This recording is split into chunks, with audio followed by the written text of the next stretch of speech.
Ghislaine Maxwell, jobs and tariffs. We have a jobs report that was extremely controversial, especially to the head of our executive branch, deeming him fake political numbers.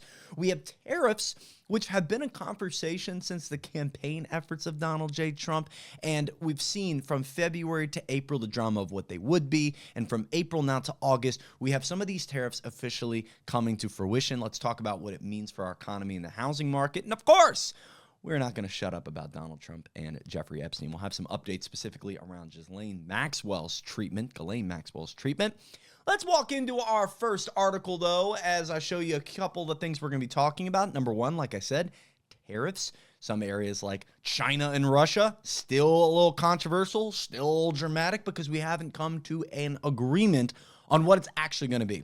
This has led a lot of investors from the outside looking in to be a little bit hesitant, a little bit hawkish, a little bit bearish in terms of the future of the growth of our economy. Just because our GDP looks a certain way, just because our stock market looks a certain way, doesn't mean that macro investors aren't feeling a different way about the long-term effects of tariffs. The next one we'll be going into, like I said, is Ghislaine Maxwell. We'll send this one off to the end. We'll be hitting on this. And then the last part we're going to take, which is going to be the first thing we are going to tackle, is going to be the jobs report. My goodness. We have a tweet there. I'm actually going to read that tweet, Sean. But we have a jobs report that came out that was about, well, let's just not mince words. It was really bad. And it was really bad not just for the sake of, hey, we don't have as many jobs created as we thought. It was bad to the point where the Bureau of Labor and Statistics came out and said, hey, here are the July numbers for job reports. It's not very good. There weren't as many jobs created as we wanted. But if we look back at June and May, we also made a mistake there, and we need to revise these numbers. The revised numbers showing an 818,000 job revision, meaning we thought we had close to 1 million more jobs than we actually had created. Let's read this truth from Donald Trump on August 1st. In my opinion, today's job numbers were rigged in order to make Republicans and me look bad. Just like when they had 3 great days around the 2024 presidential election, and then these numbers were taken away. On November 15th, right after the election, when the job numbers were massively revised downward, making a correction over 818,000 jobs. A total scam. Jerome Too Late Powell is no better. But the good news is our country is doing great. Good news. Good news. Let's walk through some more on the jobs report, because this is a big deal. The Labor Department, or our Bureau of Labor and Statistics, is a government-funded entity that gets these job numbers via surveys of businesses. And these surveys, the way that this works, because we can see here the BLS showing that in July, we only had 73,000 jobs added, downward revision from 258,000. That's a humongous jump for just 1 month. And we're not going to scroll through this one, Sean, but we got a couple clips we'll play on the next. But the reason for this, I want to be very clear before we play the political opinions, the people making their positions look as good as they can because the president wants jobs good, the BLS wants to be known as accurate. Let me tell you what's actually happening. The Bureau of Labor and Statistics gathers this data over a 3-month time frame. So their job at the beginning of the month is to say, okay, it's May. We now have 2 to 3 weeks to survey all these businesses. They throw out all these surveys to ask about jobs. They give back these surveys, and then the Bureau of Labor and Statistics puts out the number gained from the surveys. Now, here's where this system kind of stinks. They have to give out a number every month. But the data that they get from these businesses is lagged sometimes upwards of 2 to 3 months. So when they're releasing their first batch of jobs data, they're doing it with partial data. Then when they start receiving more data, they update or revise the numbers. And we saw that happen at the end of summer here in August, where July, June, and May had revisions that were significant, quite significant. And this isn't new. The BLS has been doing this 2022, 2023. We'll show a number, 2024 here soon. But I want to be clear. It's not political. It's a bad system. But let's get into the politics of it and see what our president has to say about this jobs report. Doing so well. I believe the numbers were phony, just like they were before the election. We turn that up just a little bit. There were other times. So you know what I did? I fired her. I've always had a problem with these numbers. Before we begin, we're going to talk about how good some of these numbers are. We gained all of those jobs, 10,000 jobs, and we barely started yet. It's a very unusual number. People are surprised by it. I'm even a little surprised. It's the president's highest priority that the data be trusted and that people get to the bottom of why these revisions are so unreliable. What we learned with all these outward revisions is that the Biden economy, the Biden jobs market, was way worse than markets thought. It's going to be important that that is accurate information. It is not a political office. And we see 2-month revision that is going to wipe out the growth that we're seeing. It didn't make sense. We blew it out of the water. Even all the economists that looked at this thought we were going to have a depressed jobs report, and we didn't. We just need good numbers. We're not getting them. So what's wrong with firing the person who made the biggest miss in 50 years?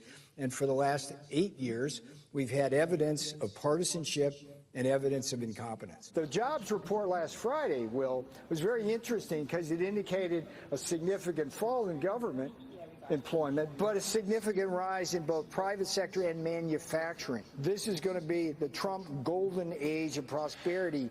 We're doing... So we can see in this video, and if you're listening on audio, I want to be very clear, the first clip you were hearing from each person was from August in reaction to the most recent job report coming out, and then a few months to 6 months prior during this term where they were favorable of this report. They took the report's numbers and was saying, look at this looks great. Trump's golden era. We got more private sector jobs. Manufacturing is up. They're citing the same report from the same source that they're now calling partisan, fake, illegitimate. You get the point. So politically speaking, these numbers are always taken from the side of which they want to be taken from. So if it's bad, they're fake. If it's good, it's amazing. Is pretty much the vibe of these reports. On to the next one. We'll see this data revision isn't uncommon. So we'll see at the top of this headline. I want you to follow this real quick because this is important. It says data revision subtracts more than 800,000 jobs. What now? Let's scroll down real quick though, because I have something I want to show you. It says following the data revision, we've highlighted in purple. You see a little graph below. Graph showing the original number versus the actual after revision number.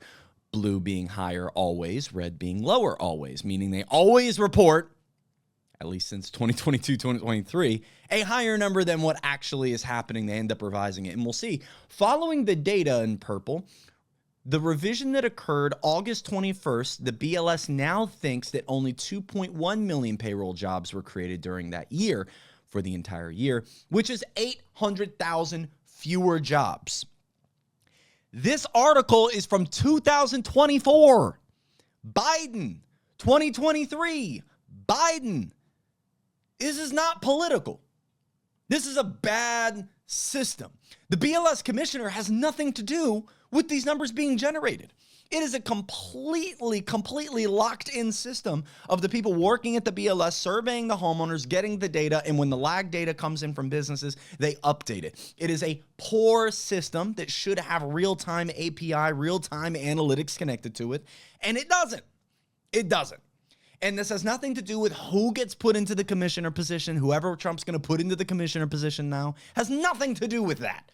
Has everything to do with a bad system that has been consistently bad and now is being scapegoated for the implementation of another person that's going to give them the numbers that they want to hear. Let's get on to the next one. We have more information on this job market. This is my guy, Brian Lazine with BAM Media, your real estate professional. You need to follow BAM Media, BAM. Let's play this real quick. His take on the job market. Lava. What's going on? Did we lose the clip? Dude, all I did was refresh it a little bit. Sean's fighting for his life back there. Can we go back real quick? Can we go back? Can we see if we scroll, if we find Byron? Is Byron in here? Did we lose it completely? Look up BAM Media job market. Sorry. No, don't apologize.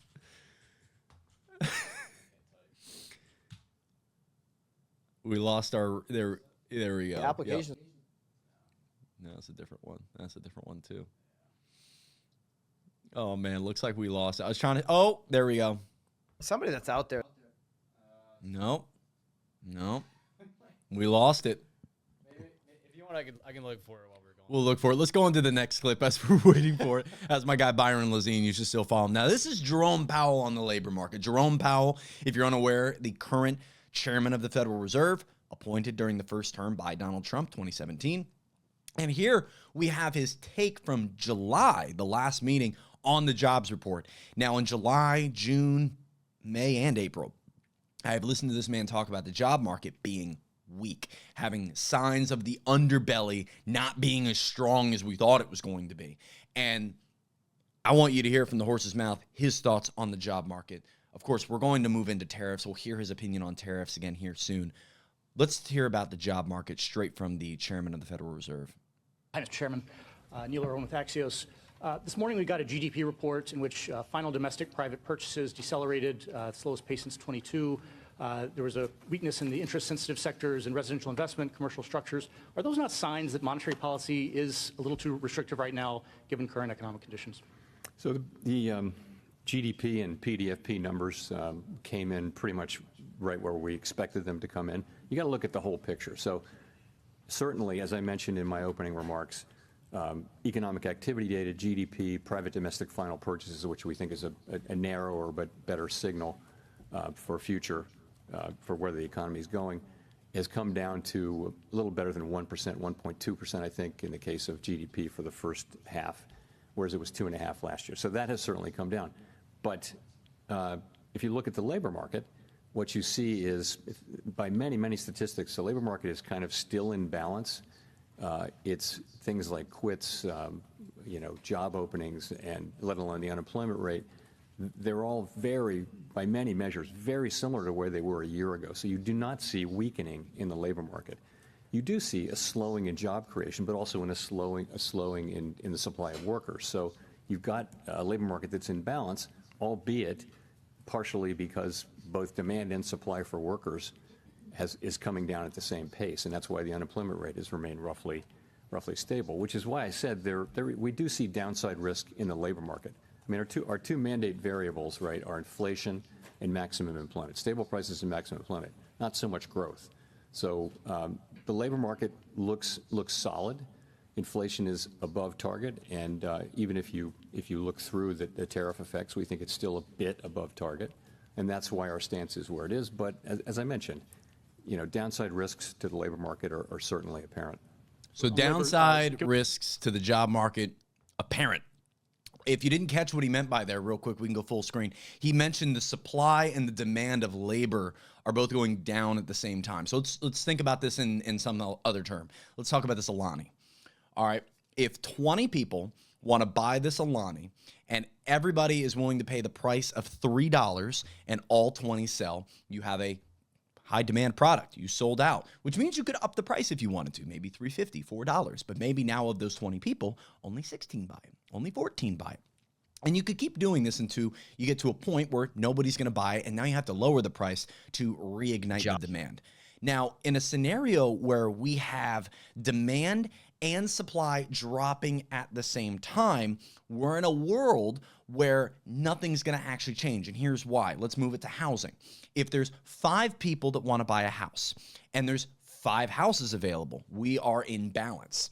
But if there are only 3 houses available and 5 people that want to buy it, we're in an imbalance where demand is outweighing the supply. So hear me on this. If there's 5 people that want to fight for 3 houses, what's going to happen to the price of the houses?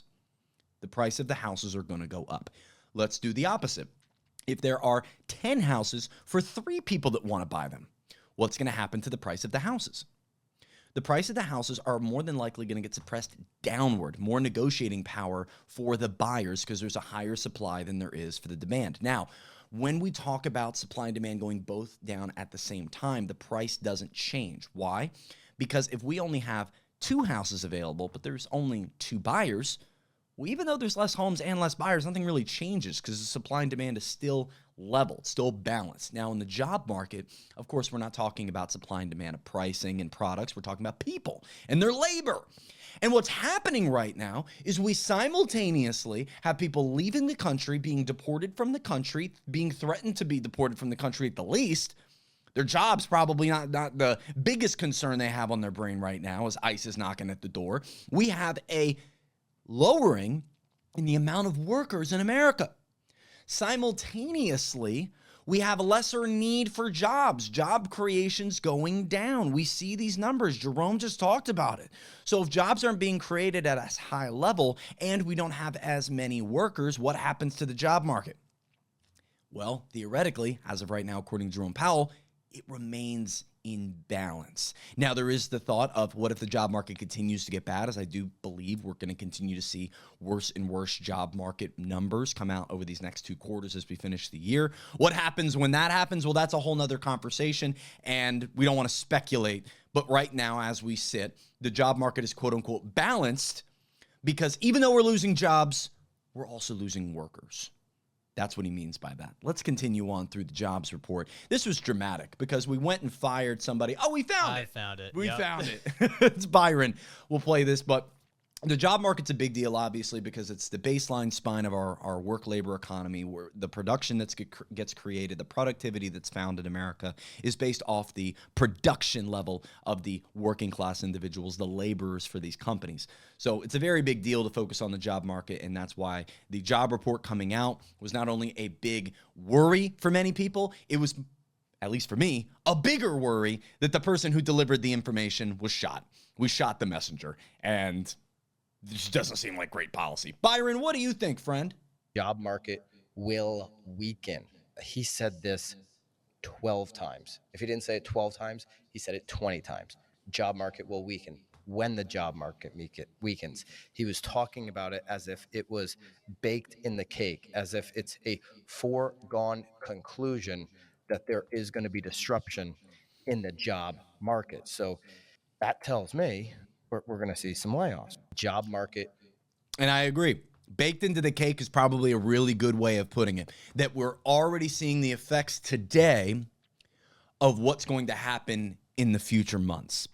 We're already seeing the suppression of credit, high rates. We're already seeing people demanding higher wages. We already see lower hiring rates, higher application to higher rates, job market for people with degrees leveling out with people that don't have degrees. Job market's weird. And I don't think it's getting better anytime soon because the ingredients are baked in the cake. Great take, Byron. Great take. Tariffs. Let's switch gears. Tariffs. We have been, whether you're terrified of tariffs, pumped out of your mind for tariffs, whatever your opinion is on it, you've been hearing about it for close to a year now. And the impact is here. It is slowly seeping into our economy. It is working its way down the chain of production from creator to consumer. We'll walk through a whiteboard real quick. If you don't know how tariffs operate, I'm going to walk you through a board real quick that hopefully visually we can put it together for how it's going to reach the consumer. Did we have a quote we were taking out of the Money Watch article? I can't remember if we did or not. I can't remember if we'd highlight. Can you go up real quick? Real quick. I think there was a quote we wanted. Right there. Yes, right here. So even if they might not raise prices immediately, speaking like merchandisers, Walmart, Target, even if they might not raise prices immediately, it's unlikely that most businesses are just going to be willing to eat the extra cost forever. Matt Schultz, Chief Consumer Finance Analyst at LendingTree, he knows his stuff. The impact of tariffs on consumer prices was initially muted, as firms can be reluctant to be the first among their competitors to institute price hikes. While some companies waited to see where tariff rates settled before adjusting retail prices, others took steps to absorb added costs to avoid the turning off of customers. But companies can't employ such measures for forever. And then we have this last quote, still from Schultz. He says, "You don't want to be the first to raise prices, even if you have a perfectly legitimate reason for doing so." This is called cost push inflation. So I suspect once we see businesses start raising their prices more, that might embolden others to do so as well. The group effect, the mob mentality. When Target raises their prices, Walmart can raise their prices, Costco can raise their prices. That's just how it works. What, John?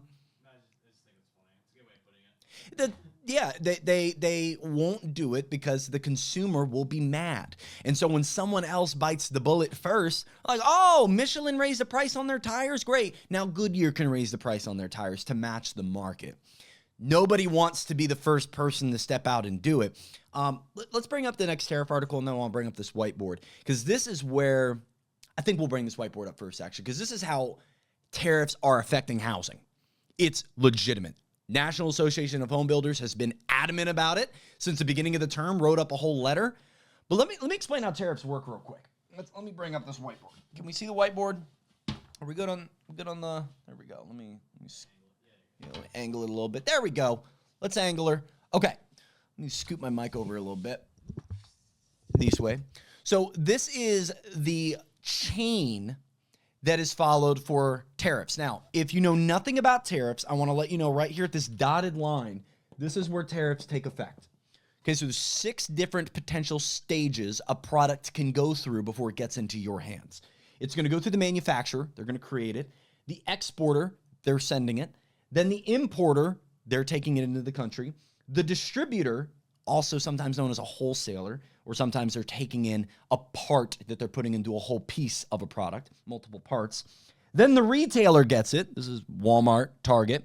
And then lastly, you get it, consumer. Now, how is a tariff, something that happens here, going to affect the consumer? We just read that companies are not wanting to raise prices because they don't want to be the first to do it. So here's what's happening. The exporter is sending the product to our country. The importer is paying the tariff. The importer is paying the tariff. The tax, the fee, the money is being paid by the importer. They import it, and this fee gets paid straight actually to the Homeland Security Bureau. It's paid right through customs, right on the sheet. You brought it in from this country. It falls into this category. Your tariff is X. Pay it now. Okay? So they're getting blindsided by whatever rate on whatever product or service they're bringing in from whatever country they're bringing them from. So then the importer is sending it off to the distributor. Now the distributor is paying for it, but here's the thing. The first few times this comes through to the importer, they're not going to be prepped for the exact amount that the cost is going to go up. So it'll only be after a few sessions of this, a few different revision or a few different cycles of exporter to importer, the importer is finally going to raise price on distributor. Distributor, same exact cycle is going to happen, and then eventually pass it to the retailer. And then the retailer has a decision to make. Do they make less money, take their loss on the chin, hold tight on this 20, 15, 10%, however much more expensive it is because of tariffs? Do they just hold on to it, or do they raise prices? And this is where, over the next 2 quarters, we are going to see companies deciding when they want to do this. And it will happen. They're not going to eat the cost here for forever. They will slowly bleed it down into the consumer. And this fee up here will get paid by this person. Also, if you look at the way taxes are structured right now, we can look at the income taxes that came in May and June. We saw that the retailer, distributor, importer, all these people that are big businesses and corporations, their taxes went down while the consumers went up. These people right here went down, all while this goes up, and all while these 3 are slowly sifting the tariff burden onto the consumer. So I want to be very clear. Yes, it does not start with the consumer, but it gets to the consumer. This is something that has happened historically before, but the last time we had tariffs implemented at such a high level, this is Smoot-Hawley tariffs back in the 30s, we had a completely different economy. Right? We were in the beginning of what we called the tech boom at the time, when we were getting like cars and phones, landlines. Now it's a completely different trade economy. Now there's a completely different level of service that our country brings, not just goods. We're not a agricultural economy. So lots of different factors, but the truth remains that the importer pays it and the consumer pays for it in the end. if that makes sense. I hope it does. Let's walk into the National Association of Home Builders and see their opinion on this. NAHB has been a very reputable source in their numbers. Let's go back one more real quick. Very, very good source in their numbers. And I want to read that first paragraph real quick. The National Association of Home Builders sent a letter to President Trump. I read this when it came through. This was in late January after he got elected. It was their ask for him not to tariff Canada and Mexico. It says Friday, asking for tariff exemptions on building materials from Canada and Mexico. The letter follows a Trump announcement that the U.S. was levying tariffs of 25% on Canadian and Mexican imports that would go into effect on Saturday.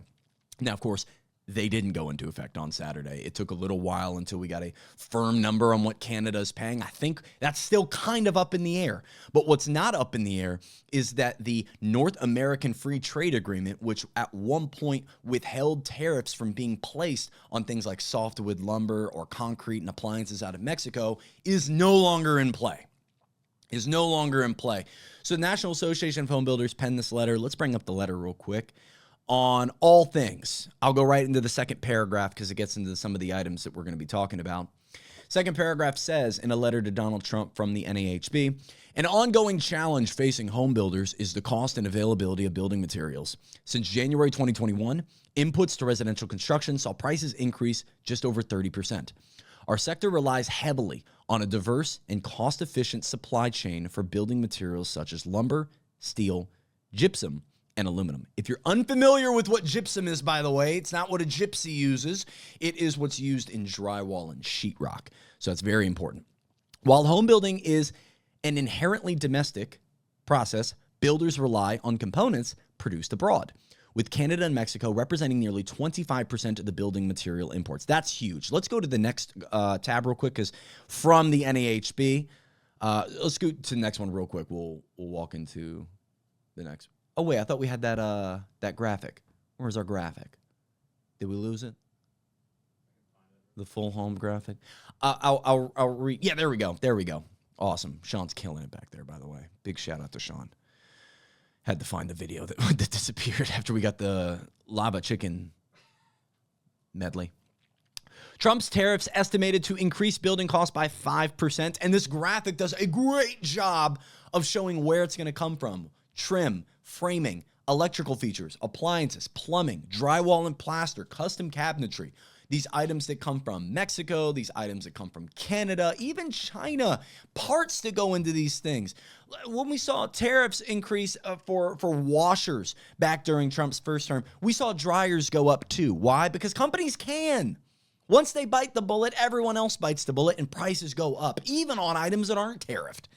So tariffs are absolutely going to raise costs. We can see that the construction costs up 5 to 6% is one of the reasons why the NAHB was lobbying and pushing for, not physically lobbying, they weren't actually paying for it. I wish they would, because that's how everyone else gets something done around here. They didn't do anything but write a letter, and the letter didn't go through apparently because he didn't care. The tariffs are going through. Canada and Mexico items are going to be tariffed. The cost of building a home is going to go up, and that means new construction is in a bind, knowing their labor force is depleting, their labor cost is increasing, and everything from property taxes, insurance rates, loan interest rates, everything's up, so their costs are up all around. The cost of the land they're looking to buy to develop is up all the way around, and now they have to face higher prices on everything that they're coming in to build the home. So this, to me, spells a doomsday scenario for the new construction market. New construction will more likely keep sitting. We probably won't see new neighborhoods popping up as we'd like. We are tracking in our Trump Housing Affordability Tracker building permits, and those are dropping month over month, year over year. This is a big deal. This is a big deal. I don't want anybody to convince you otherwise that tariffs will not affect you. They will, because we saw perfect evidence from 2020 to 2023 that when prices go up for the cost of building something, they will raise the price for us to consume that something.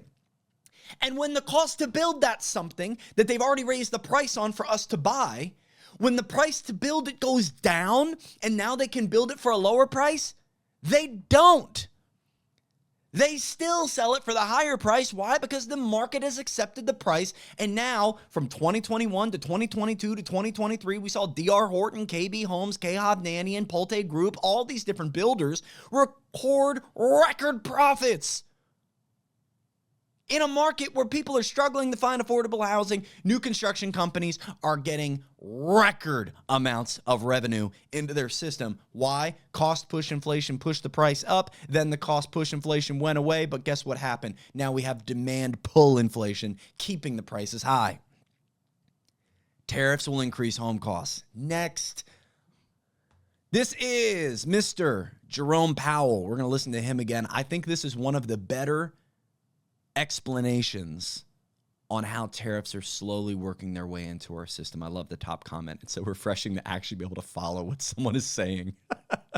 So this is Jerome Powell on tariffs. I think it's a pretty good explanation. Let's hear it. I don't think we have a preset course. I think what we're seeing now is substantial amounts of tariff revenue being collected on the order of $30 billion a month, which is, substantially higher than before.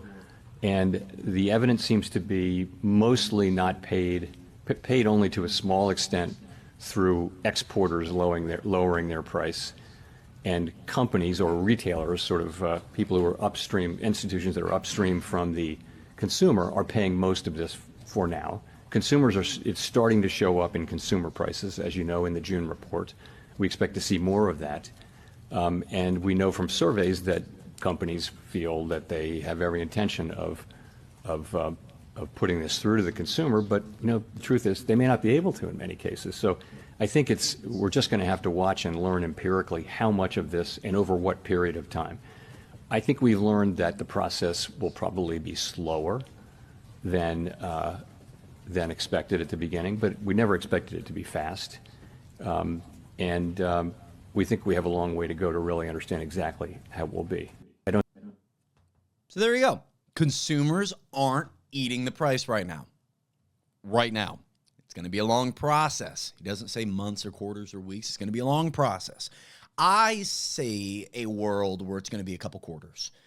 I've heard him say October-ish, September-ish, November-ish, end of year-ish is when they expect to really have a full grasp on how things are operating with tariffs.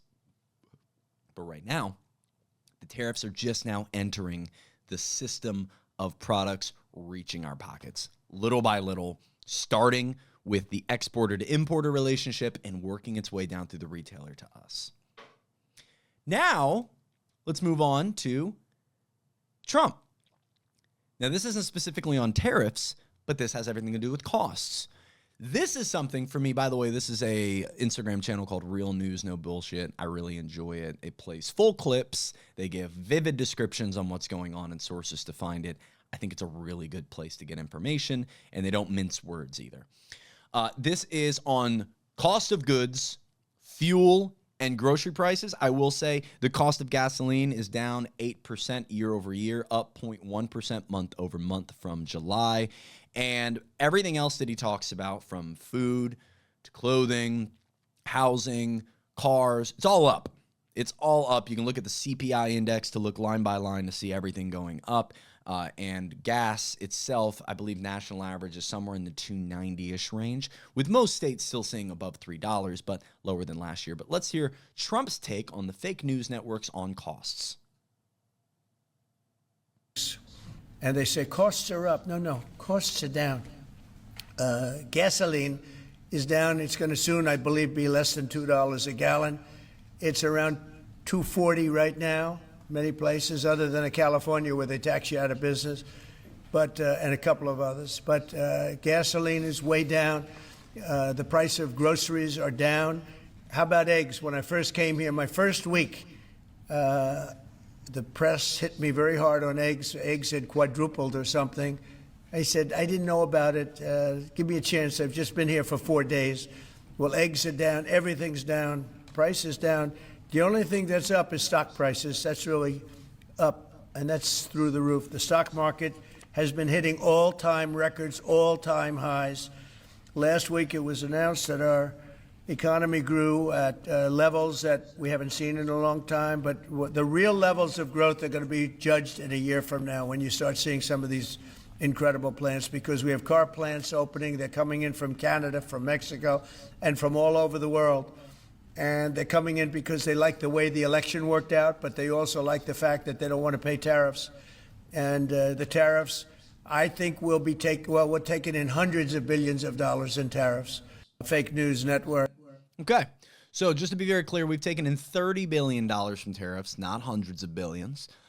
Cost of eggs are down. I have some notes on this one. Cost of eggs are down from the beginning of his term. They actually are down approximately 32%. Good job, Mr. Trump. Eggs are down. They were as high as $7.30 per dozen, now back in the $4 range. Bread is down a cent since the start of his term. And outside of bread and eggs, cost of getting food at the grocery store, cost of getting food outside the home, cost of getting food, fast food, dine-in food, all up, just to be very clear. The only thing actually on the CPI index that was down year over year, because he said costs are down for everything, they're not. There's 4. Hotel and transportation is down, so things like getting a taxi, getting a hotel, you want to go see the towns, a little cheaper.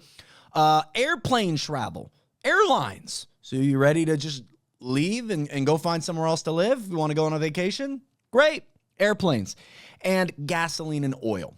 Those are the only other ones that are down. Everything else from pet care, child care, health care, I mean, I don't care. Like all the things are up. Everything is up. Including housing. Housing has just hit a record high. If we want to talk about record highs, housing has just hit a record high. The unemployment amongst people with degrees is at an all-time high. Instagram user just replied to my story. I'll get back to him. Or her.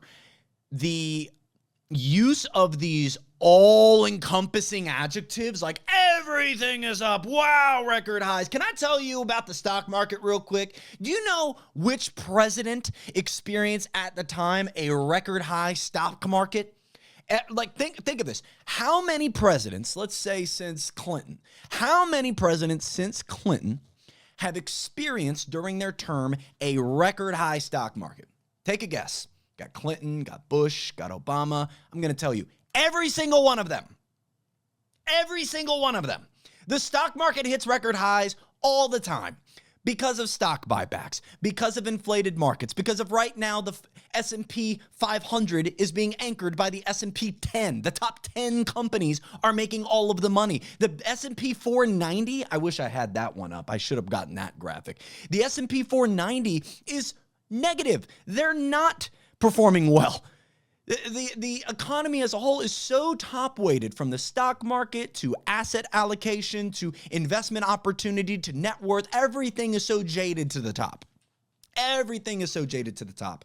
You can look up graphic S&P 490 versus S&P 10. I don't know if you'll find it, but it shows very clearly. We have some growing at an alarming rate and others stagnant. We see that households increasingly feel the same. They either make enough to get by and they feel good because they don't have kids and didn't take on a 6% mortgage rate or have to rent for $3,000 a month, and they're holding under their $1,200 mortgage with no kids, no property taxes because they're over 55 and they're going to hold on to it.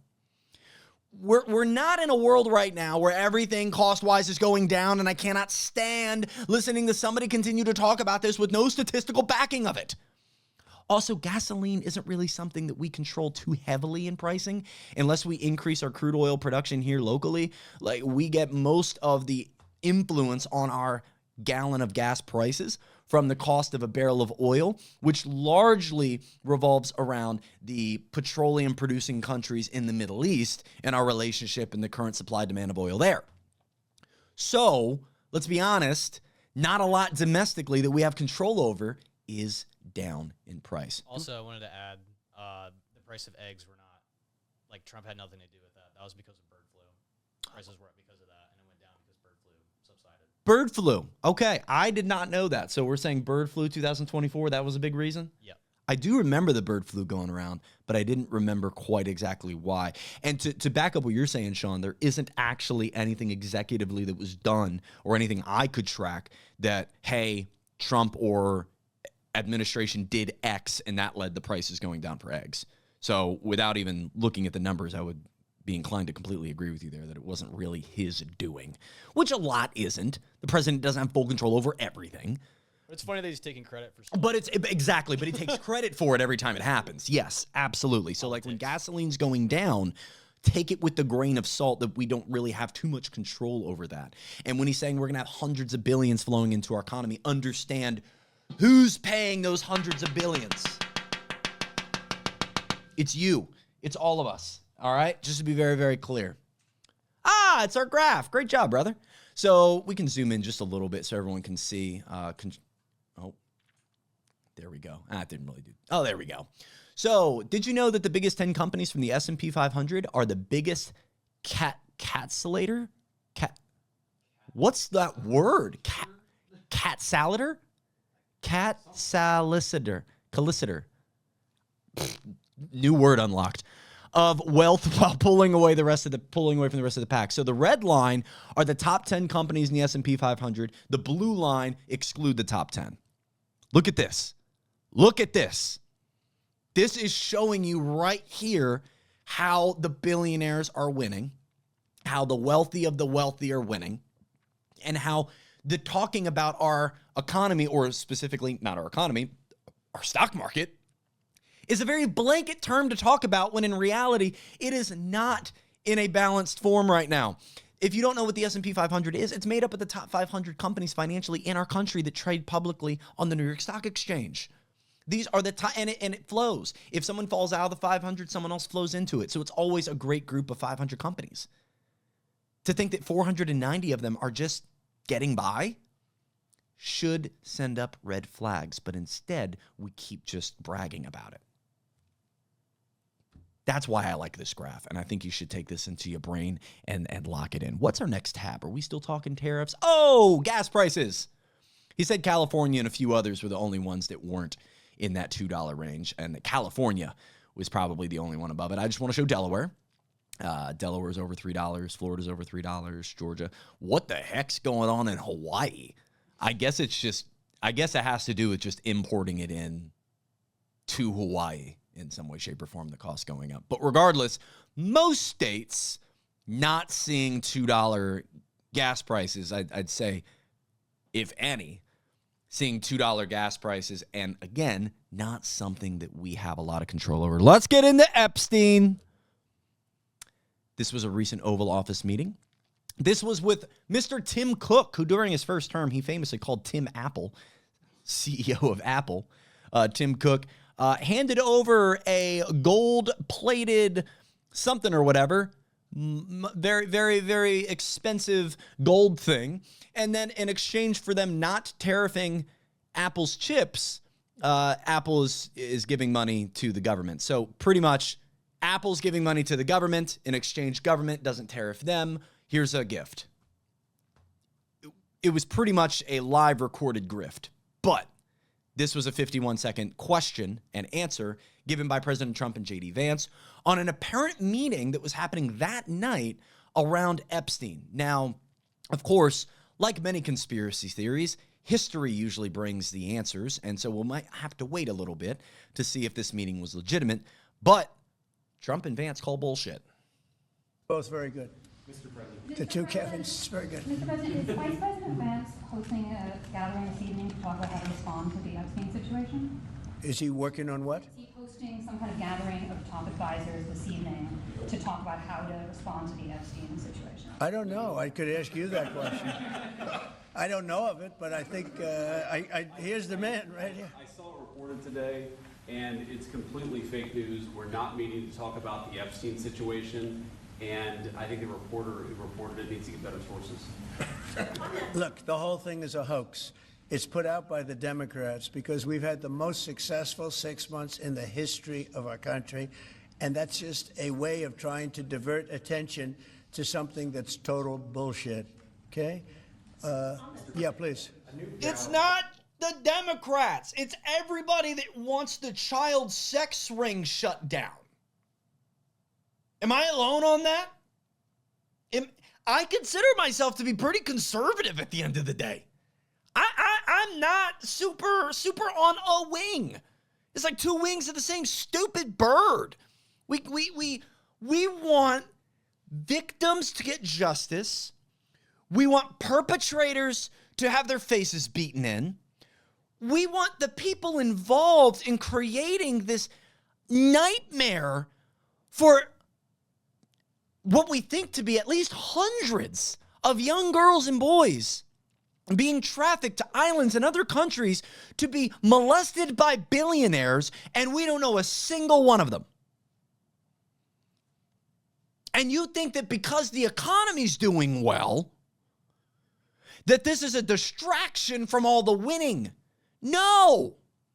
If you win the Super Bowl, and then we find out that you've been involved in a child sex ring for the past 3 years, and you came out and said, you're only saying that because I won the Super Bowl. No, it's because you were involved in a child sex ring. Am I crazy, Sean? I don't understand. It's just like it's Democrats. And then when the Democrats, it's Republicans. It's not Democrats, it's Republicans, it's Hamas. Like it's always somebody else. It's always somebody else. There's no like personal accountability.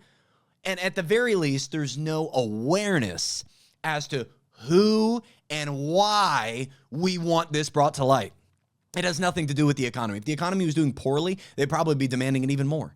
And it's probably not doing as great as you say it is. If the economy was doing amazing, even better than you said it was doing, I'd venture to bet that people would still want to know why Ghislaine Maxwell's getting pardons. I shouldn't say that. I'm speculating. She might get one. She's being moved to other prisons. Why are we talking about this, Trump says? Because it's important. It's because it's important. And we're getting ignored. Let's move on to the next one to talk about Miss Maxwell. Ghislaine Maxwell, if you're unfamiliar, we touched on this pretty well in episode number 14. If you want to go back, that's our Epstein and Trump timeline. Ghislaine Maxwell was a fashionista from the 90s who ended up connecting through Robert Maxwell to Jeffrey Epstein somewhere in the late 80s. And Ghislaine Maxwell would end up being the kind of swinger type, weird relationship-ish. Everyone assumed they were together, and they were, but I don't think they were married. Robert Maxwell passed away in 91. Robert Maxwell's daughter, Ghislaine Maxwell, put in prison in 2021 for 20 years on 5 of 6 federal charges for child sex ring. Just be very clear. Be very clear. And now, if we read this second paragraph, we'll see that Ghislaine Maxwell was transferred from a federal prison facility in Tallahassee, Florida, where she was staying, to a federal prison camp.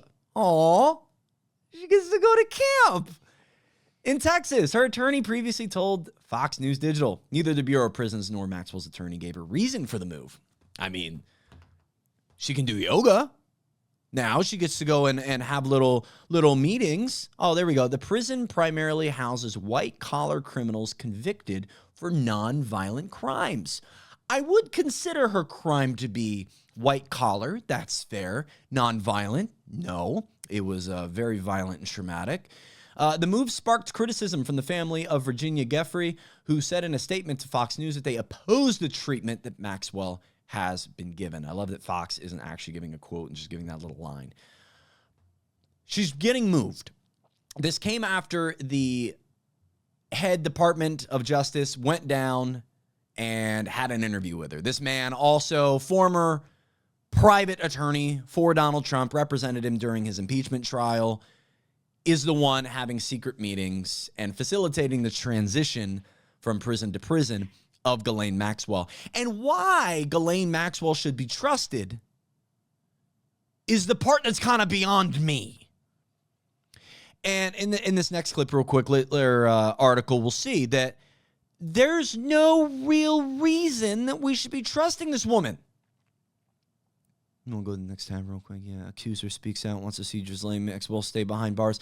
I want to listen to this clip real quick. This is from ABC 7. This actress was the first person to have been documented giving proof, filing a police report against Epstein in 1997 for sexual battery, according to her and her attorney. Let's play this clip from August 7th. While the political class takes sides in this battle, the victims of Jeffrey Epstein and Ghislaine Maxwell are often ignored. Actress Alicia Arden, an alleged victim of Jeffrey Epstein, answering questions in attorney Gloria Allred's office today. I believe, yes, the files should be released.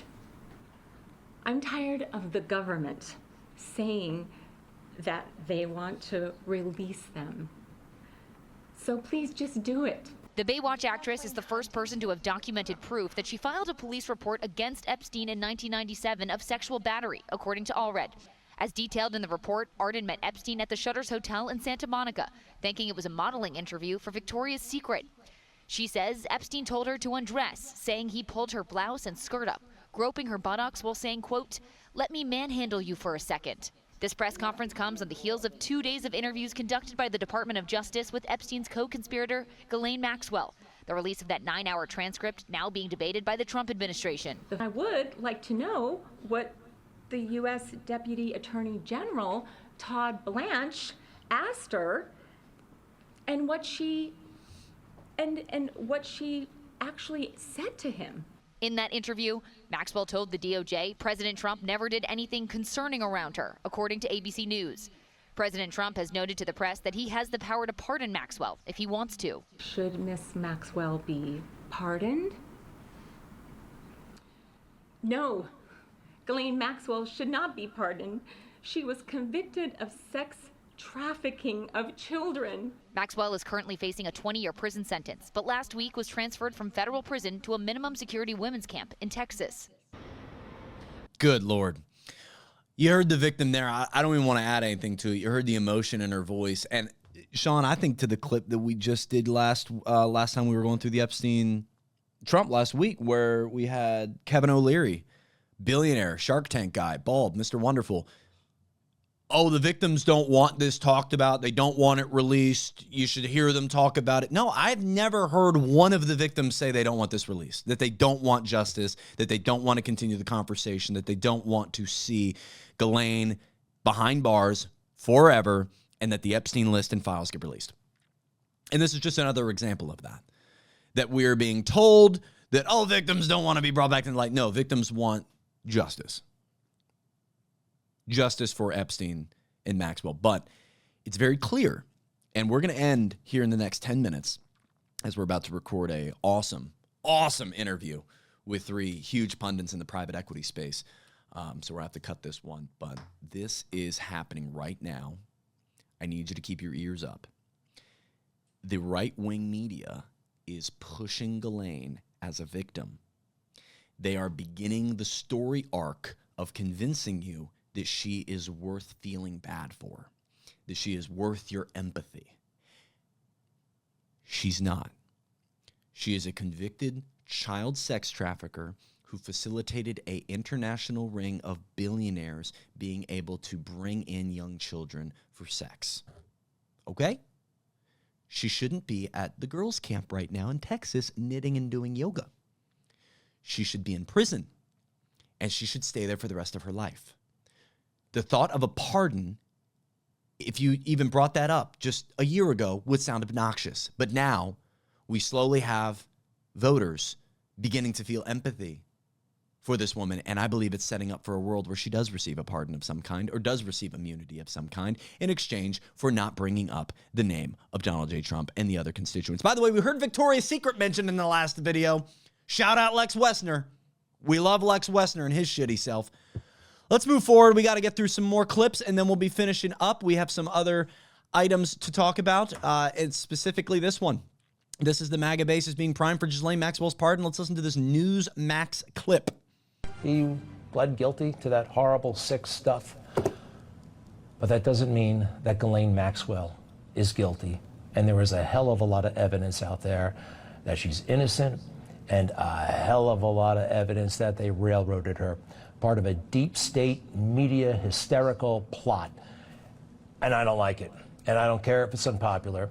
In fact, I'm kind of really impressed with President Trump right now that he won't be boxed in when it comes to this story. Yeah, don't be boxed in. Send your personal attorney to have a private conversation with her, and then with unforeseen circumstances laid out, send her to a child's camp.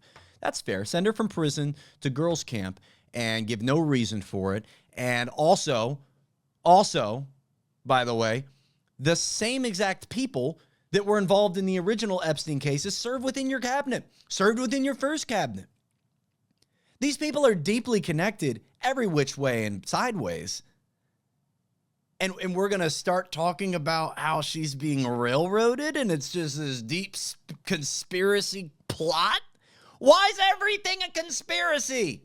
Why is everything a conspiracy? We have enough technology, ability, and communication tech to be able to live broadcast this interview with Miss Ghislaine. We have the ability to send an attorney that's unbiased and maybe not directly connected to the president. Why can't we send in an unbiased third-party private law firm to handle this?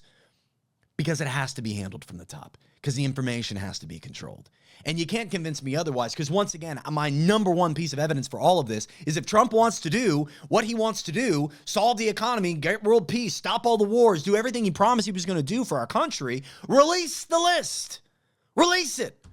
If you're not on it, if you're not in the files, if you're not one of the people who participated in this act of absolute vile disgustingness, this cesspool of wealth in action, release it. Get back to business. Get back to doing what you said you were going to do. Get the distraction off of your back. If it's just a hoax, drop the hoax files. Prove why they're a hoax. Drop the actual minute that was releasing from that clip. Drop this interview that you had with Ghislaine and prove that it's not edited, because we already got the first clip you got from the prison cell that was edited. So I'm not seeing any step along this timeline that makes me believe that Ghislaine Maxwell's innocent, that we should be looking at her as someone that was railroaded, a part of some hoax, and that this is just something that we should forget about and you're stupid for even wanting to talk about it. I think the Epstein files are legitimately a core piece in how our country is going to move forward, because if we continue to allow billionaires to beat us down with their money and power and allow them to get away with whatever they want just because they have a few dinero to their name, know a few people that know how to pull the strings of courts, that's just always going to be the way it's going to be. That if we just always allow that to be what it's going to be, that it's always going to be that way. And they're going to keep getting away with a little more and a little more. First, it'll be Glass-Steagall. Then it'll be margin investment for private equity. Then it'll be Citizens United. Then it'll be this, and then it'll be that, and then it'll be this. And then all of a sudden, we have an AI company that's creating a database with Trump with Palantir monitoring everybody's blood count level. It's disgusting, the amount that we are allowing the billionaires to control not only what we do on a day-to-day, but control how we should think about these items. That's where it gets a little hairy for me long-term, thinking of what this is going to be in a year, 5 years, 10 years. We got a few more clips to play. This is Mr. Bongino. John Bongino, not Bonjoni. Bongino, he's heading up the FBI with Kash Patel, was put in with the cabinet. 2023, he had some takes on the list. 2025, he has some different takes on the list. Let's listen to it. Listen, that Jeffrey Epstein story is a big deal. Please do not let that story go. Keep your eye on this. Catherine Rumler, we need to keep the heat on this case, folks. There are a lot of people who are knee-deep in the Washington swamp who are not telling you the truth about serious allegations out there that Epstein may have had video and audio of people out there doing things they shouldn't have been doing. And you should be asking yourself the question, how is it that all these people, the CIA director, the Obama fixer, Bill Clinton, all intersected paths with Jeffrey Epstein? Jeffrey Epstein isn't with us anymore, and nobody seems to want to talk about it, outside of a few entrepreneurial media outlets saying, hey, this is a big deal. He killed himself. You want me to I've seen the whole file. He killed himself. Listen, Yep. He also put out a letter saying that he was deeply moved by what he has learned, and he'll never be the same, and that when we learn it, we won't be the same either. Just more push it down the road for later talk.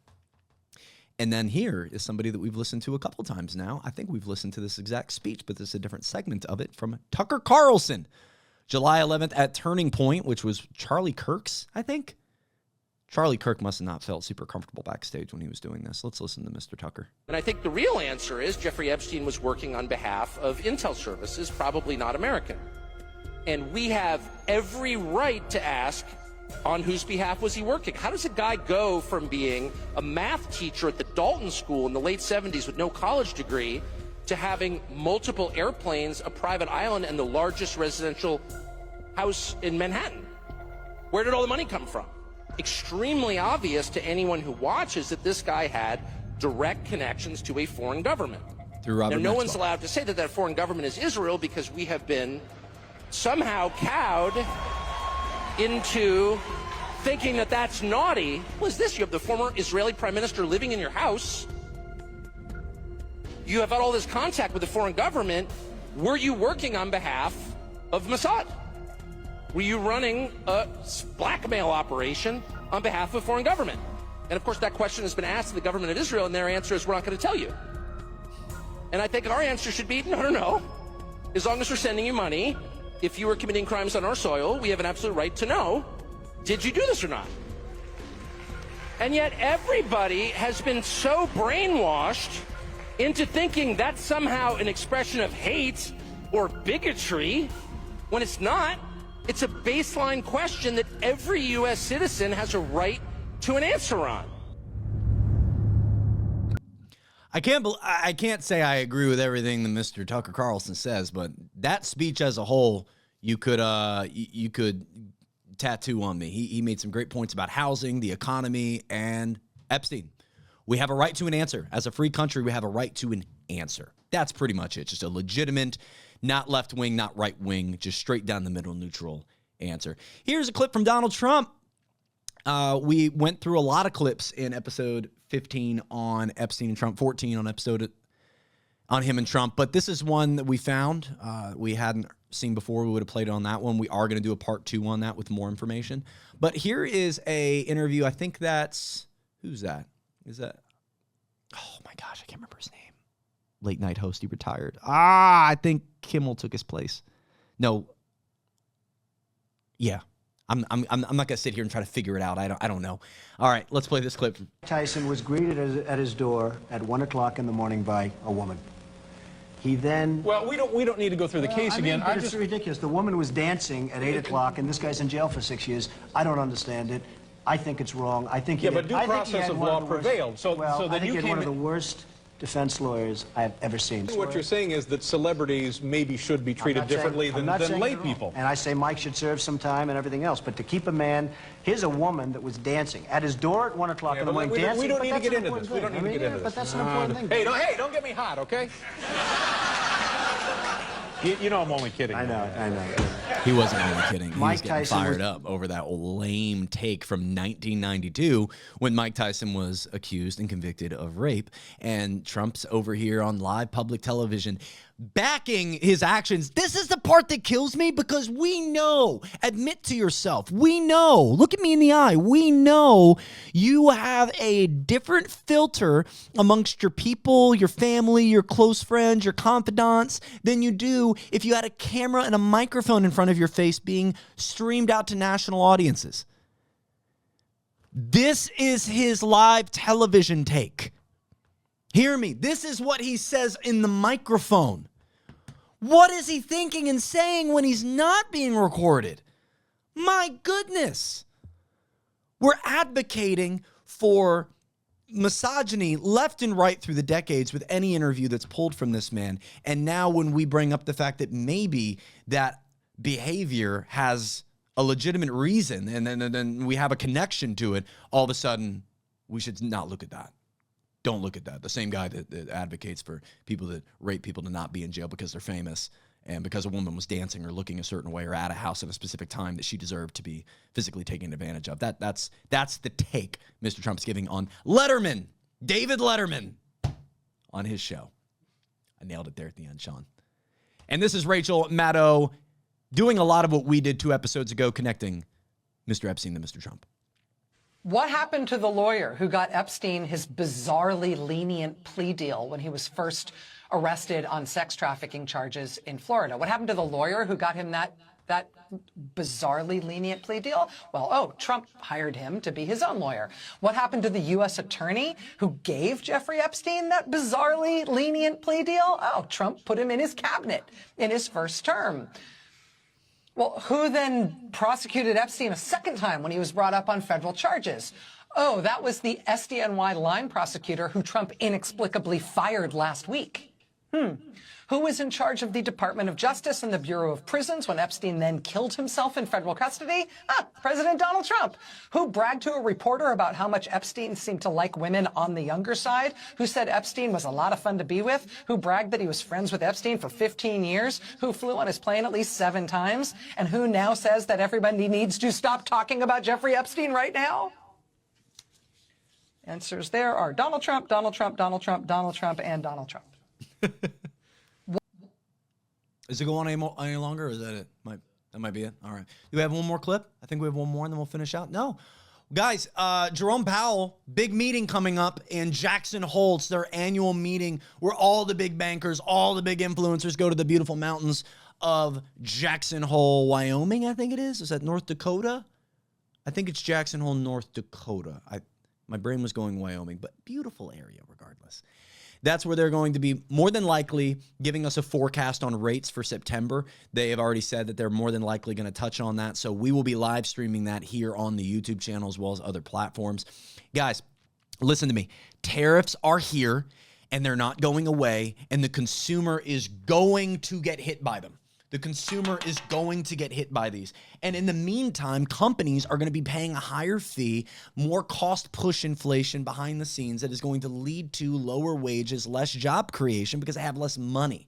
And when we have less jobs and we have less money on the company level, less jobs being created, that means there's less income flowing to the normal person. When there's less income flowing to the normal person, consumer spending goes down. And when consumer spending goes down, businesses get crunched. They are selling less, so they can have to shift their models. And their models are already more expensive because of the tariffs. So hear me.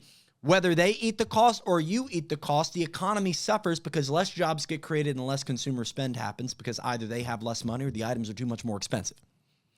The economy will get hit by this. Jerome is in a very tough position. Job report. We know that this is a bad system. It's not good. It's using surveys, it backdates data, and they revise it. They've been doing it for years. It stinks. The BLS with the CPI index, 2/3 of it are based off surveys. Unemployment based off household phone calls, surveys. U3 unemployment, the one that gets reported on, surveys. The system needs updating. It's built for a 2009 economy. It doesn't count DoorDash, doesn't count Uber, doesn't count Etsy, doesn't count the fact that you make Weird Al Yankovic covers and then sell them at a premium on your iTunes. It doesn't count any of that. It doesn't count a lick of that. The only thing it counts is that if you've made $1 from the economy, you are not unemployed. You DoorDash twice this week, you're not unemployed. You don't have a job, a real job. You're scraping to get by and survive for you and your family, barely, but you're not unemployed. The whole system is a little weird. And lastly, we're not going to shut up about Epstein. We're not going to shut up about it. We're going to continue to bring updates every time we have them on Ghislaine Maxwell, Donald Trump, Epstein's case, any evidence around their involvement or others' involvement, like the Lex Wexners, like the Prince Andrews, like the many people of the Jess Stanleys of the world who run the financial spaces behind closed doors in the dark money shadows to perpetuate the sale and use of children for their own physical, mental gain. The richest on the planet continue to do whatever they want to do because that's the way it's always been. And unless we don't shut up about it, that might never change.